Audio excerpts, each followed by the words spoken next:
ওয়ালাইকুম আসসালাম। এভাবেই মানবদেহে হাজির সাপা জিন ভর করে কথিত কবিরাজ আঞ্জু খাতুনের শরীরে। অকথ্য ভাষায় গালাগালি করছেন তারই কাছে আসা এক রোগীকে। অদ্ভুত এই দৃশ্যের দেখা মেলে কুষ্টিয়ার কুমারখালী উপজেলার জয়নাবাদ চরপাড়া গ্রামে। প্রশ্নটি করেছেন আঞ্জুয়ারা, লিখেছেন যে মোহতারাম, জিন দিয়ে মানুষের চিকিৎসা করা সম্ভব কিনা। সম্প্রতি কুষ্টিয়ায় এক বোনকে দেখলাম, তিনি জিন দিয়ে মানুষের চিকিৎসা করেন। এখন আমার প্রশ্ন হচ্ছে, জিন দিয়ে আসলে মানুষের চিকিৎসা করা সম্ভব কিনা। খুব ইম্পর্টেন্ট একটি বিষয়। সুলাইমান আলাইহিস সালাতু ওয়াস সালাম জিন দিয়ে কিন্তু মসজিদ নির্মাণ করেছিলেন, আপনারা জানেন, জিনের সহযোগিতা নিয়েছিলেন। মানুষ কখনো কখনো জিন দিয়ে ভালো কাজ যদি করতে চায়, জিনকে আনুগত্যে নিয়ে এসে, তাহলে এটা কিন্তু জায়েজ আছে। তবে হ্যাঁ, বদজিন যেগুলো আছে এগুলোকে আনুগত্য করে এগুলোকে কাছে নিয়ে এসে মানুষের খারাপি করা, এটা কোনোভাবে জায়েজ নেই। কুষ্টিয়ার কুমারখালীর কথা যখন বলেছে এই বোন, আমি খুঁজলাম যে কোনো ভিডিও আছে কিনা এটা নিয়ে। পরে দেখলাম যে আসলেই তো very interesting, Jamuna television news করেছে। থামেন।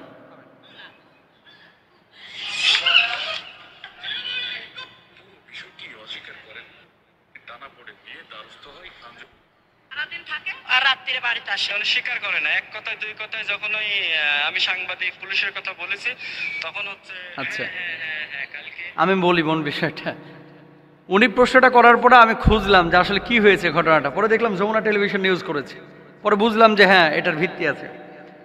জিন দিয়ে মানুষের তদবির করা, চিকিৎসা করা, এটা জায়েজ আছে, এটা শরীয়তে কোনো সমস্যা নাই। যদি ভালো জিন হয়, আনুগত্য নিয়ে এসে তার থেকে উপকার নেওয়া জায়েজ আছে। এই মহিলা যে কাজ করেছে, এই মহিলা আল্লাহু আল্লাহু জিকির করে মানুষজন দাঁড়ায় থাকে, আমার কাছে জিন এসেছে। সম্ভব, জিন নিয়ে আসা সম্ভব, যারা তদবির করে, চিকিৎসা করে, আপনারা জানেন।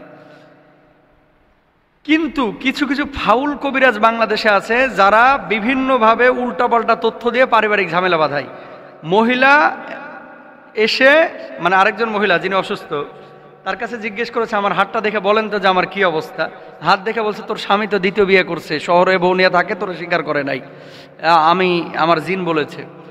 এরপরে স্বামীর কাছে যাওয়ার পরে তো মারামারি, যে কবিরাজ বলছে, কবিরাজের কাছে নাকি জিনে এসে বলে গেছে শহরে বউ নিয়ে থাকে।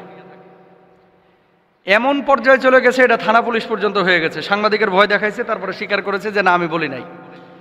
যেই কবিরাজগুলো এই ধরনের কোনো কথা বা অ্যাটিটিউড দেখাবে, দেখেন জিনের ঠেকা পড়ে নাই যে আপনার স্বামী কোথায় গিয়ে পরক্রিয়া করতেছে, কোথায় গিয়ে বিয়ে করছে, কোন হোটেলে গিয়ে কফি খাইতেছে, কোন হোটেলে চা খাইতেছে, সকালবেলায় পরোটা খাইছে না ডিম খাইছে, আলু ভাজি খাইছে না ডাল খাইছে। জিন আই সেইগুলো বলে যাবে, এগুলো জিনের ঠেকা পড়ে নাই। এখন বাংলাদেশের মানুষ কিছু কিছু জিনিস উল্টাপাল্টা একটু ভাব সব নিয়ে বলে ফেলায়, পরবর্তী সিচুয়েশনটা কি হবে এটা কিন্তু ফিকির করে না, চিন্তা করে না। এলাকা ভিত্তিক যে সমস্ত কবিরাজগুলো আছে, কবিরাজগুলো থেকে সাবধান। আল্লাহ রাসূল সাল্লাল্লাহু আলাইহি ওয়াসাল্লাম এই জন্য বলেছেন, আমার উম্মতের মধ্যে এক শ্রেণীর উম্মত আছে, যে উম্মতগুলোকে আল্লাহ রাব্বুল আলামিন বিনা হিসেবে আল্লাহ জান্নাতে দিবে। 70,000 উম্মত এরকম আছে, 70,000 উম্মত বিনা হিসেবে জান্নাতে দিবে আল্লাহ তাআলা। কারা এরা? লা ইয়াস্তারকুনা ওয়া লা ইয়াতাতায়্যারুনা ওয়া লা ইয়াতাওয়ুনা ওয়া আলা রাব্বিহিম ইয়াতাওয়াক্কালুন। এই যে কবিরাজের কাছে যাচ্ছেন, ওই কবিরাজ পর্দা করে না। যেই কবিরাজের কাছে যাচ্ছেন, অনেক কবিরাজ নামাজ পড়ে না। যেই কবিরাজের কাছে গেছেন, ওই কবিরাজ অনেক সময় শরীর না পাক, ও তো কবিরাজি করতে পারবে না ভাই, ওর দিয়ে কোনো সম্ভব না এই সমস্ত কাজ করা। আর জিন হাজির করে জিনের থেকে উপকার নেওয়া, এটা অত সহজ বিষয় না। এর জন্য নামাজি হতে হবে, মুত্তাকি হতে হবে, পরেজগার হতে হবে, তারপরে এটা সম্ভব হতে পারে। তবে হ্যাঁ, সবাই যে জিন দিয়ে উপকার করে এই ধরনের কাজ হাসিল করতে পারবে, বিষয়টা এরকম না। এলাকা ভিত্তিক কবিরাজ, আমার বাড়ির পাশে যে ঈদের ছুটিতে গেলাম রাজশাহী, আমার আপন ভাইয়ের শ্যালক সারাক্ষণ জিমায়, মাথা এখানটায় চিনচিন করে গোল হইয়া, বয়স বেশি না, 23-24 বছর বয়স, বুকের বাম পাশে ব্যথা করে, কামড়ায় ধরে থাকে, হঠাৎ সুস্থ, হঠাৎ অসুস্থ। তা আমাকে বলতেছে আপনি তদবির করে দেন। আমি তো তদবির করি না, চিকিৎসা করি না, কারণ আপনারা জানেন এই সমস্ত চিকিৎসাগুলোতে যে করে এর পরিবারেরও ক্ষতি করে। তো এই জন্য অনেকে নিজে নিরাপত্তা লাভ করে, নিরাপত্তা সহকারেই তারপরে এই কাজগুলো করে। তো ওখানকার স্থানীয় একজন ভাইয়ের কাছে নিয়ে গেলাম, যিনি একজন মসজিদের ইমাম খতিব।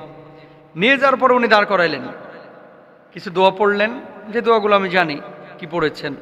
দোয়া পড়ার পরে পেছনে একজনকে দাঁড় করালেন যে তুমি দাঁড়াও, যদি দেখো যে সে পড়ে যাচ্ছে পেছন থেকে ধরে রাখবা, জেনে নেবা তার কাছে বদজিন আছে। তো যাই হোক, পরে দোয়া পড়লেন, দেখলাম ছেলেটা কাঁপি শুরু করে দিয়েছে, একেবারে কাঁপতেছে চরম আকারে। এ আমার ভাই শ্যালক আর কি। পরে পেছনে পড়লো না এবং বারবার জিজ্ঞেস করছে যে কোথা থেকে এসেছো, সে জবাব দিল না। একবার পাঠার গোস্ত খাইতে চাই, আর একবার মিষ্টি খাইতে চাই। তার অ্যাটিচিউডই অন্যরকম, এটা মানুষের অ্যাটিচিউড হতে পারে না।